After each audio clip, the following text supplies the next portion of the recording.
Welcome back. मैं भानु प्रकाश अपने promise के अनुसार सेरीकल्चर या रेशम कीट पालन के बारे में यहाँ जानकारी डिस्कशन करूँगा। इससे पहले हमने मधुमक्खी पालन या बी कीपिंग के बारे में जानकारी ली थी।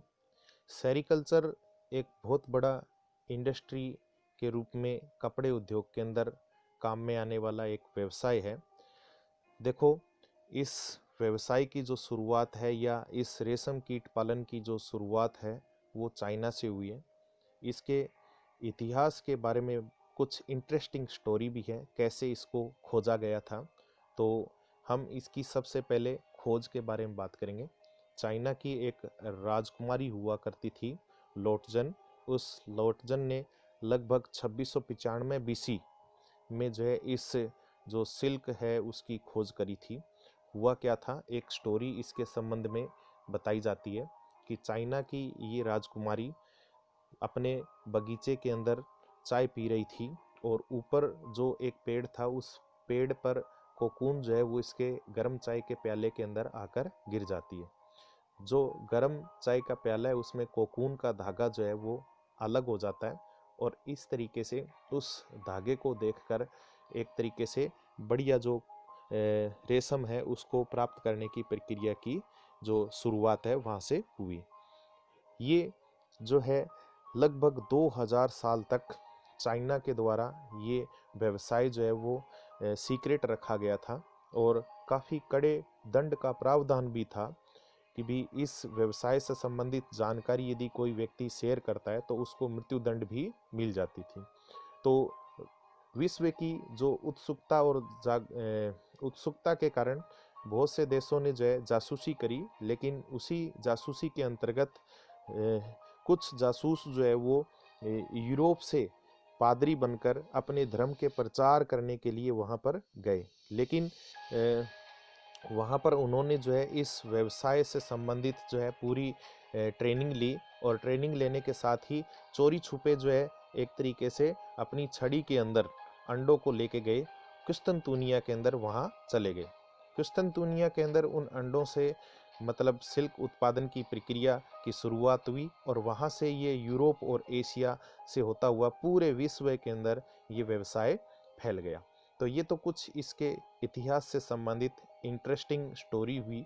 इसके बाद हम बात करेंगे इसके जो है लाइफ साइकिल के बारे में।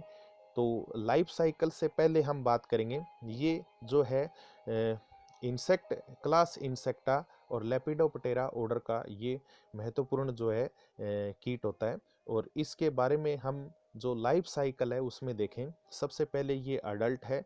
अडल्ट के बाद ये इसकी एग अंडे देने की फोटोग्राफ मैंने देखी। इसके लाइफ साइकिल के अंदर ये लार्वल स्टेज, लार्वा जो है किस तरीके से ये इसका कोकून है उसको बना रहा, ये कोकून है, कोकून के अंदर की तरफ आप प्यूपा देख रहे हो। तो ये कुछ इसकी जो है लाइफ साइकिल है। लेकिन इसके लाइफ साइकिल को हम सबसे पहले बात करेंगे इसके जो मतलब अंडे की शुरुआत है उसके अंदर करेंगे। तो जो अडल्ट मेल और फीमेल है वो मेटिंग की प्रोसेस से जो है अंडे देती है। लगभग मेटिंग के 24 घंटे बाद में फीमेल जो है वो क्या करती है, अंडे देना शुरू कर देती है। अंडे इसकी जो है मतलब जो जिस पेड़ के ऊपर ये पाया जाता है उस पेड़ की पत्तियों की सतह के ऊपर ये अंडे दिए जाते हैं और क्रीमी वाइट कलर के ये अंडे होते हैं।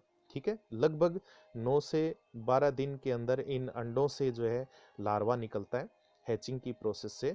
लार्वा काफ़ी इंपॉर्टेंट है, जैसे आप देख रहे हो इसके लाइफ साइकिल के अंदर ये first in star larva, second in star larva, third in star larva और इसी तरीके से फोर्थ इन स्टार लार्वा और फिफ्थ इन स्टार लार्वा। यानी कि इसके लार्वल स्टेज के अंदर जो मतलब 5 अवस्थाएं होती है जो मोल्टिंग की प्रोसेस से जो है बनती रहती है। देखो, लार्वा जो है इसका काफ़ी ज़्यादा मात्रा के अंदर वोरेशियस फीडर होता है, मतलब ये काफ़ी ज़्यादा मात्रा में भोजन खाने वाला होता है और इस के प्रमुख भोजन के रूप में ये जो जिस प्लांट के ऊपर पाया जाता है उस प्लांट की जो पत्तियां हैं उनको विशेष तौर पर भोजन के रूप में क्या करता है, ग्रहण करता है। लार्वा की जो अलग अलग स्टेजेज है उसके हिसाब से ये कोमल पत्तियों से खाना शुरू करता है और फिर इसकी जो पेड़ की हार्डेस्ट जो पत्तियां होते हैं उनको भी खाना ये शुरू कर देता है। बात करेंगे, लगभग 2 3 या 4 दिन के अंदर हर एक जो लार्वा है वो कन्वर्ट हो जाता है अगली लार्वल स्टेज के अंदर, और लास्ट में फाइनली जो है ये 15 स्टार लार्वा के अंदर जो है कन्वर्ट हो जाता है। 15 स्टार लार्वा जो है वो अब जैसे कि अगली जो स्टेज है इसके अंदर प्यूपा की फॉर्मेशन के अंदर जाता है। तो प्यूपा में जाने से पहले जब इसमें ये प्यूपा के अंदर कन्वर्ट हो रहा है तो ये अपने चारों तरफ धागे जैसी स्ट्रक्चर से एक कवरिंग का निर्माण करता है, और ये कवरिंग ही जो है वो कोकून के रूप में जानी जाती है। एक्चुअल में इस धागे को ही रेशम के रूप में क्या किया जाता है, इस्तेमाल किया जाता है, लेकिन वास्तव में इस कोकून के अंदर इसके लाइफ साइकिल की प्यूपा स्टेज होती है। इस डायग्राम में आप देख रहे हो, तो इस डायग्राम में आप देखें कि प्यूपा अंदर की तरफ मौजूद है। प्यूपा लगभग 25 से 30 दिन, और मौसम के अनुसार ये दिनों की संख्या घट और बढ़ सकती है। तो उसके बाद ये इस प्यूपा का मेटामार्फोसिस या कायांतरण होकर ये वयस्क के अंदर कन्वर्ट हो जाता है। वयस्क में जब ये कन्वर्ट होगा तब ये इस प्यूपा को काटकर बाहर की तरफ आ जाता है, और अपनी जो अगली जो स्टेज है रिप्रोडक्शन की, एडल्ट की जो है, उसके अंदर ये क्या करता है, प्रवेश कर जाता है। ये तो हुआ इसके लाइफ साइकिल से संबंधित। अब मैं कुछ यहाँ पर फोटोग्राफ और भी इसमें यहाँ मेंशन करी है जिसमें इसके लार्वा के रिगार्डिंग जो है कुछ जानकारी अपने लेंगे। तो यहाँ फोटोग्राफ को मैं जूम करने का प्रयास करूँगा, तो इसमें देखें किस तरीके से ये जो है आपको लार्वा दिख रहा है। तो लार्वा के अंदर देखें कि भी इसका ये हेड है, इसमें माउथ होता है, थोरेक्स और एब्डोमेन ये दो मेन पार्ट होते हैं। इसके अलावा इसकी वॉकिंग लेग होती है, ठीक है, ये देख रहे हो आप इसके अंदर। साथ में इसके ब्रीथिंग होल यानी कि स्पाइरिकल जो है वो इसके अंदर दिखाई दे रहा है। इस दूसरे डायग्राम में आप देखो तो दूसरे डायग्राम में इसे माउथ से निकल रहा जो धागा है उसको दिखाया जा रहा है। तो इस एक और डायग्राम के अंदर आप देखें तो किस तरीके से ये कोकून से बाहर की तरफ इस कोकून को काट कर निकल रहा है, ठीक है, मेटामार्फोसिस की प्रोसेस के दौरान। इसके बाद हम कुछ और फोटोग्राफ उसको जूम करने का प्रयास करेंगे, तो जिसमें आप देखें किस तरीके से लार्वा जो है वो आपके इस कोकून को बना रहा है अपने चारों तरफ जो है। इसी तरीके से ये आप देख रहे हो इसके अंदर कोकून की एक जो स्टेज है जिसमें ये डायग्राम में जो है इसके लार्वा के द्वारा कोकून बनाया जा रहा है। ये कोकून की फोटोग्राफ आप देख रहे हो। कोकून की फोटोग्राफ के बाद आप जो है इसके अंदर देखें कि ये जो है एक डायग्राम और है। इस डायग्राम में विशेष तौर पर इसकी जो सिल्क ग्लैंड है उसको बताया गया है। लार्वा के अंदर ये जोड़े के रूप में, पेड़ के रूप में जो है सिल्क ग्लैंड होती है, और काफ़ी ये क्वाइल्ड या कुंडलित रूप में होती है। इसका एंटीरियर सिरा जो है माउथ पार्ट के अंदर दो होल के रूप में जो है खुलता है, दोनों अलग अलग ग्लैंड का, और इस दोनों होल से जो है जो इस ग्लैंड से सिक्रेटेड सब्सटेंस है वो दोनों आपस में मिलकर फ्यूज होकर हवा में आकर एक काफ़ी जो है बढ़िया लंबा धागा बनाता है। और इस धागे की लंबाई, एक कोकून के अंदर धागे की लंबाई लगभग 1000 मीटर से लेकर 1500 मीटर यानी कि 1 किलोमीटर से लेकर 1.5 किलोमीटर तक इसकी लंबाई हो जाती है। तो इसी वजह से इसकी काफ़ी इंपॉर्टेंस है। उन कई धागों को मिलाकर जो है एक बढ़िया धागा बनाकर और उससे क्या किया जाता है, कपड़ों को तैयार किया जाता है। बात करेंगे इसकी जो सेरीकल्चर के अंदर काम में आने वाली जो प्रमुख जो जातियां हैं, स्पीसीज हैं, उनके बारे में सबसे मोस्ट इम्पोर्टेंट और काफ़ी बढ़िया क्वालिटी का जो इसमें सिल्क प्राप्त किया जाता है उसकी वैरायटी है बॉम्बेक्स मोराई। बॉम्बेक्स मोराई जो है वो सिल्क के रूप में सहतूत के पेड़ के रूप में, सहतूत या मलबेरी जो पेड़ है उसके ऊपर ये पाया जाता है। होस्ट प्लांट इसका मलबेरी होता है, तो इसे मलबेरी सिल्क मोथ के नाम से जानते हैं। इससे सुपीरियर वाइट कलर का जो है सिल्क जो है वो प्राप्त किया जाता है, और काफ़ी ज़्यादा इसकी क्या होती है, डिमांड होती है। फिर एक और वैरायटी है उसके बारे में बात करेंगे जिसे एंथेरिया पेफिया के नाम से जानते हैं, जिसे टसर सिल्क मोथ के नाम से जानते हैं, क्योंकि इससे जो सिल्क प्राप्त किया जाता है वो आपका टसर सिल्क के नाम से जाना जाता है, ठीक है। इसका होस्ट प्लांट जो है जिसके ऊपर ये रहता है वो प्लांट जो है वो साल, बेर और बुलर और ओक के पेड़ों के ऊपर ये प्रमुख रूप से पाया जाता है, ठीक है।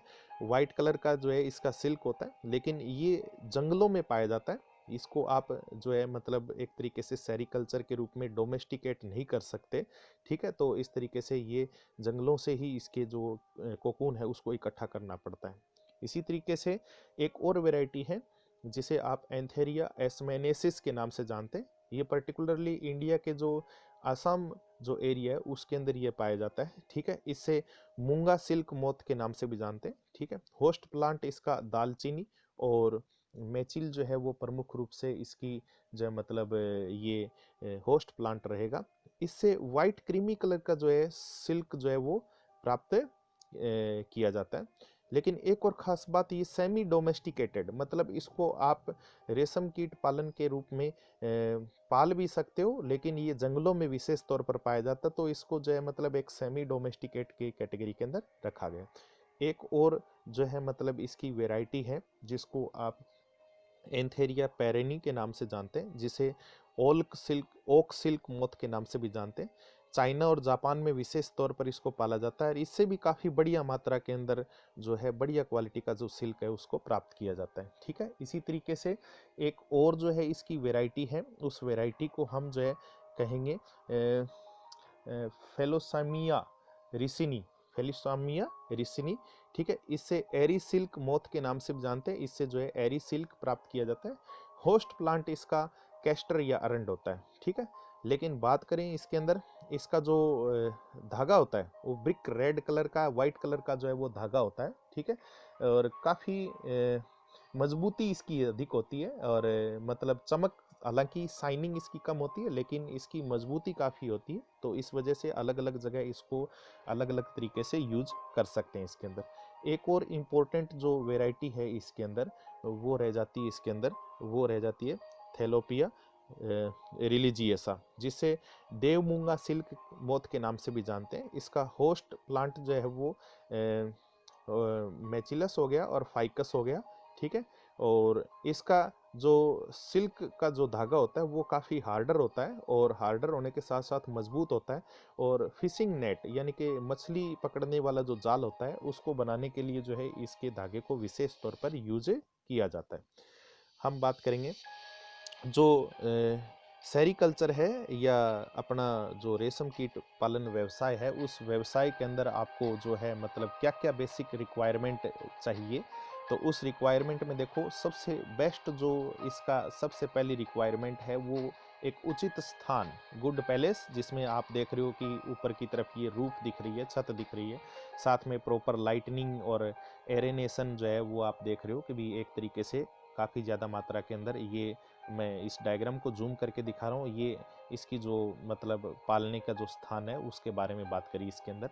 फिर बात करेंगे इसके अंदर अगला जो इसकी बेसिक रिक्वायरमेंट है सेरीकल्चर के अंदर, वो होता है रेयरिंग ट्रे, जिसको पालन पोषण ट्रे के नाम से जानते हैं। देखो, मैं सबसे पहले इस डायग्राम के अंदर देख रहे हैं कि भी ये जो आप देख रहे हो मैंने मार्क करा है, ये प्लास्टिक की बनी हुई रेयरिंग ट्रे है, जिसको आजकल आधुनिकतम तरीके से जो है यूज किया जाता है। लेकिन अभी भी जो है जहाँ पे इस व्यवसाय का विशेष तौर पर उपयोग होता है, वहाँ पर अभी भी जो नेचुरल रिसोर्सेस है उनसे प्राप्त जो संसाधन है उन्हीं से क्या किया जाता है कि भी इनको रेयरिंग ट्रे को तैयार किया जाता है। पर्टिकुलरली ये बांस या फिर जो सहतूत की जो मालबेरी की जो टहनियाँ हैं उनसे टोकरी के रूप में जो इसको तैयार किया जाता है, लेकिन इनकी बनावट जो है वो कुछ इस तरीके से जो इस व्यवसाय के अनुरूप हो उसी तरीके से इसको बनाया जाता है। तो मैं यहाँ पर डायग्राम के अंदर कुछ जूम करके दिखा रहा हूँ इन रेयरिंग ट्रे के बारे में। तो यहाँ देखो, इस तरीके से ये स्टैंड के अंदर लगी हुई गोल टोकरी नुमा जो स्ट्रक्चर चपटी जो है वो आप देख रहे हो। दूसरा फोटोग्राफ ये भी देख रहे हैं, ये आप और देख रहे हैं जिसके अंदर आप देख रहे हो स्पाइरली सर्किल के रूप में अंदर की तरफ कुछ स्ट्रक्चर बनी हुई, जिसके कारण ये सारे एक जगह जो लार्वा है वो इकट्ठे नहीं हो पाते। इसी तरीके से आप जो कुछ और तरीके देखें इसके अंदर, ट्रे में देखो लकड़ी का ढांचा बना हुआ है और उस तरीके से ये कुछ और मेथड जो है वो आप देख रहे हैं इसके अंदर। इनको जो है विशेष तौर पर इस तरीके से आप होल्ड भी कर सकते हो खुले वातावरण के अंदर। ठीक है, तो इस तरीके का ये जो है मतलब रेयरिंग ट्रे होती है। रेयरिंग ट्रे ही इंपॉर्टेंट चीज़ रहती है सेरीकल्चर के अंदर। इसको अलग अलग लार्वल स्टेज के हिसाब से इनको क्या किया जाता है कि भी एक तरीके से चेंज किया जाता है। ठीक है, कोकून स्टेज में अलग रखा जाता है, फर्स्ट इंस्टार लार्वा को अलग रखा जाएगा, सेकंड थर्ड और फिफ्थ इंस्टार लार्वा की अलग अलग स्टेजेस में इसको क्या किया जाता है अलग अलग तरीके से रखा जाता है। ठीक है, फिर हम बात करेंगे इसके बाद, देखो ये एसेसरी जो इसके अप्लाइंसेस और रिक्वायरमेंट के अंदर सबसे पहले उचित स्थान और रेयरिंग ट्रे। इसके बाद हम जो है इसके लिए देखेंगे कोकून ट्रे। ये देखो एक्चुअली में वही चीज़ है जो रिपीट हो रही है, कोकून को इसमें रखा जाता है। तो ये कोकून ट्रे का जो है अलग अलग तरीका, जैसे कि ये एक सीधी ट्रे के रूप में हो गया, एक इसी तरीके से जो सर्किल की जो इस तरीके से बनी हुई थी, इसी तरीके से आप कुछ ये और एक तरीका देख रहे हो जिसमें ये खांचे बने हुए, इन खांचों के अंदर क्या किया जाता है कि भी इनको आप रख सकते हो। ठीक है, तो कोकून जो है सूटेबल तरीके से बिना खराब हुए अच्छी तरीके से टोकरी के अंदर रखने की जो है प्रक्रिया से संबंधित ये मॉडिफाइड हो सकती है।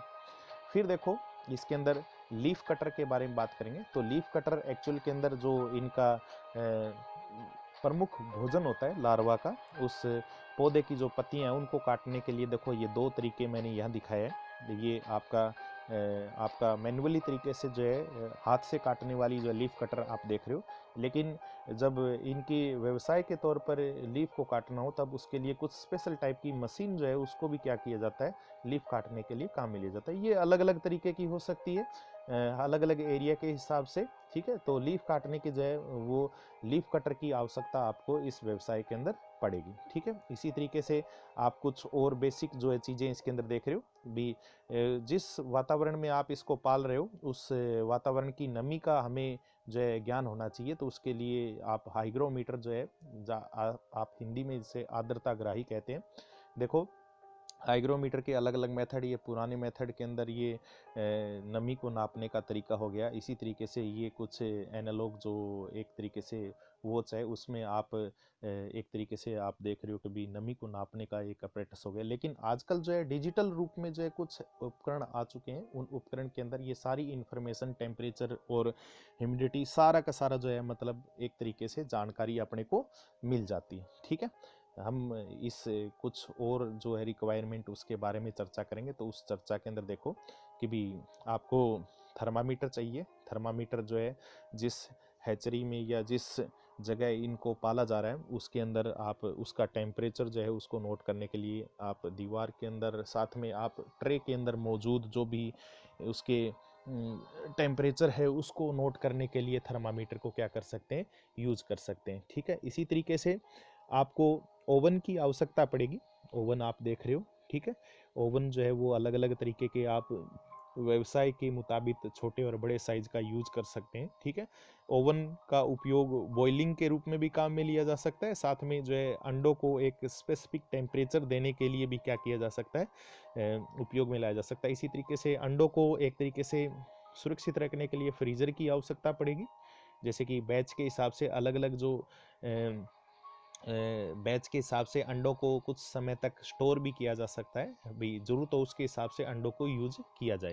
ठीक है, फिर देखो बात आती है कि भी इस व्यवसाय के अंदर हम एक्चुअल में करते क्या हैं। ठीक है, सबसे पहला जो तरीका होता है इसके अंदर ग्रेनेज मैनेजमेंट। तो ग्रेनेज मैनेजमेंट के अंदर क्या होता है, it includes production of good quality seed. Seed actual के अंदर जो इन इंसेक्ट है उनके अंडों को कहते हैं। तो इस प्रोसेस के अंदर आप अंडों को उपलब्ध करवाना या फिर उस अंडों को प्राप्त करने का एक तरीका जो है बढ़िया क्वालिटी के, वो तरीका इसमें किया जाता है। इसके लिए हम क्या करते हैं, first we selected a good male and female. जो इसके प्यूपा के अंदर ही हम इसके मेल और फीमेल को क्या कर देते हैं, सेलेक्ट कर देते हैं। और इस तरीके से फिर हम उसको एक पिंजरे के अंदर रख देते हैं और इन पिंजरों के अंदर जो है इनकी मेटिंग होती है। मेटिंग के बाद लगभग आफ्टर 24 आवर मेटिंग के फीमेल जो है वो अंडे देना शुरू करती है। इस डायग्राम में मैंने यहाँ पर मेंशन किया, ये आप जो है फीमेल को अंडे देते हुए देख रहे हो। अंडों को आप जो है मतलब क्या कर देते हैं, स्टोर कर लेते हैं। ठीक है, स्टोर करने का तरीका इस तरीके से, ये कार्डबोर्ड के ऊपर या फिर एक ट्रे के अंदर भी आप इसको स्टोर कर सकते हैं। लगभग इसको स्टोर लंबे समय तक करना हो तो 4 डिग्री सेंटीग्रेड के ऊपर आप जो फ्रीजर है उसके अंदर आप रखकर इसको लंबे समय तक स्टोर कर सकते हो। इसको जो है मतलब इस अंडों के रूप में या फिर इसकी जो second in star larva stage है उस लार्वल स्टेज के रूप में जो है किसानों को उपलब्ध करवाया जाता है या फिर इसको जो है उपयोग में लिया जाता है। तो इस तरीके से ये ग्रेनेज मैनेजमेंट एक्चुअल में हमने इसके जो सीड है उसका प्रोडक्शन किया है। ठीक है, दूसरा इसके अंदर क्या है, सिल्क को हम किस तरीके से लेंगे या सिल्क का कैसे हम उत्पादन करते हैं। तो इसमें देखो कुछ स्टेप है।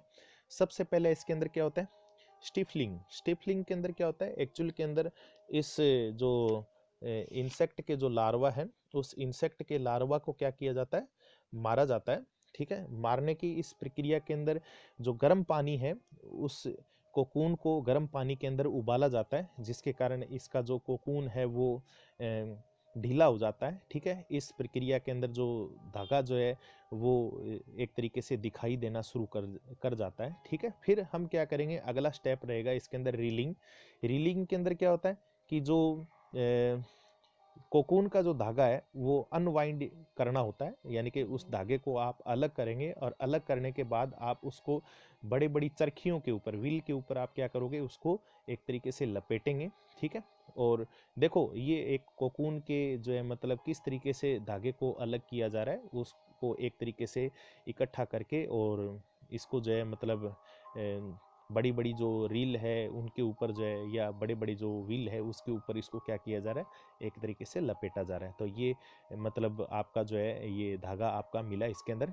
लेकिन इस प्रोसेस के अंदर जो धागा अभी मिला है वो एक तरीके से रो सिल्क या फिर रील सिल्क के नाम से जाना जाता है। मतलब अभी भी इसके अंदर वो शाइनिंग नहीं है जो हम इसके फैब्रिक या कपड़ों के अंदर देखते हैं। इसको आगे जो है हम एक और प्रोसीजर से जो है इसकी शाइनिंग को लाएंगे। तो इसमें देखें इसके अंदर, तो अगला स्टेप रहेगा इसके अंदर वो रहेगा स्पिनिंग। स्पिनिंग के अंदर क्या होता है, कुछ केमिकल ट्रीटमेंट की हेल्प से हम क्या करते हैं, एक तरीके से इसको साइन देते हैं। जैसे कि रो सिल्क जो है उस सिल्क को आपने जो है मतलब कुछ केमिकल की हेल्प से, ये देखो बड़ी बड़ी जो फैक्ट्री है उस फैक्ट्री के अंदर आप देख रहे हो कुछ टैंकर वगैरह रख रखे हैं, उसके अंदर अच्छी तरीके से केमिकल ट्रीटमेंट से इसकी साइनिंग की जाती है। और साइनिंग करने के बाद में आप इसको क्या करेंगे, बहुत ही एक बढ़िया जो धागे के रूप में जो है इसको प्राप्त करते हुए और बड़ी बड़ी जो रील है व्हील है उसके ऊपर क्या कर देते हैं, इकट्ठा कर लेते हैं। ठीक है, दोबारा से रीलिंग कर लेते हैं। ठीक है, और इस तरीके से ये जो आपको लास्ट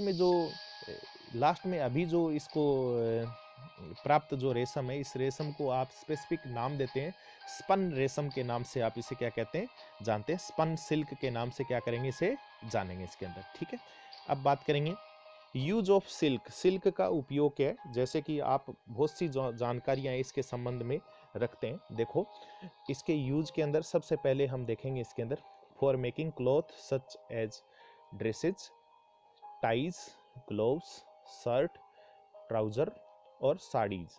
प्रमुख रूप से आप कपड़ों के अंदर अलग अलग तरीके से जो है इसको क्या करते हैं, यूज करते हैं। ठीक है, इसी तरीके से फिर हम कुछ विशेष तौर पर जो सिंकिंग गारमेंट का मतलब क्या है कि कुछ गोताखोर जो होते हैं, उन गोताखोर के अंदर जो कपड़े होते हैं विशेष तौर पर उनको इस सिल्क से बनाया जाता है, क्योंकि एक तो वो लाइट वेट होते हैं, दूसरा इसका क्या है कि भी कीपिंग बॉडी वार्मली या वार्मथ एबिलिटी, मतलब वो शरीर को गर्म रखने का भी क्या करते हैं, काम करते हैं। तो इस वजह से जो डुबकी लगाने वाले जो व्यक्ति होते हैं पानी के अंदर, तो उन कपड़ों को विशेष तौर पर इसके अंदर क्या किया जाता है, तैयार किया जाता है।